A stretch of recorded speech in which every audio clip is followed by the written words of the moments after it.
وجه نه بهر نشي راوتي او کو دایم پی ایم ال مړ شو نو زما دعوه په دې ټولو غیرتمند پښتنو وي ځکه چې تاسو به هیڅ تاسو اوسه پورې یو ډرم ځان سره یو لو کیلو وانه غسل ځان سره یو کیلو چڼه وانه غسته ځان سره د خوراک څه وانه غسل چې د خپلې مینې بیا ته ورسوي تاسو انتهایی بې حسه قوم یې او زه د ټولو پښتنو نه خفه یم ځکه چې په دې سخت وخت کې د خپلې مینې بیا ته دونه زموږ قیمتي سرمایه اساسه ده دا په کورونو کې ناست دي چې د خپل سینیټر څخه د خپلې مینې بیا ته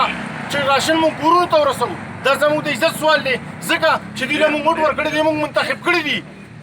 او د مونږ دونه بې حسه شوي یو چې مونږ خپل په دې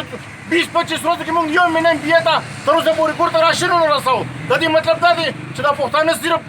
دونه کولی شي چې وټ ورکولی شي بیا وروسته ته خپلې مینم بیا تپوس نه شي کولی چې ورشي ولې او د راشن تپوس دې وکړي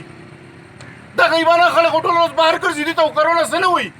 قیمتي خو زموږ مینم بیا دي چې په کورونو کې ناست دي زه خپلو ټولو پښتنو وروڼو ته خواست کوم زما بجان افیشل پیج باندې راشئ او ټول زما دا ویډیو شیر کړئ ځکه چې دا زموږ قیمتي سرمایه ده مینم بیا دا وګورئ دا دونه خلک ولاړ دي دې ته کرونا څه نه وایي نو پکار ده چې دې ته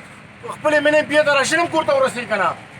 زه د خپلو مینم بیا نه لپاره به اواز اوچتوم دا زموږ ګران قیمتي سرمایه ده او زه د خپلو پښتنو نه انتهایي خفه یم د وروڼو نه د خویندو نه د دې تر اوسه پورې د یو مینم بیا کور ته لا نړل حجرې ته لا نړل چې هغې راشن رسولی وي والسلام عبدالجان افیشل چارسده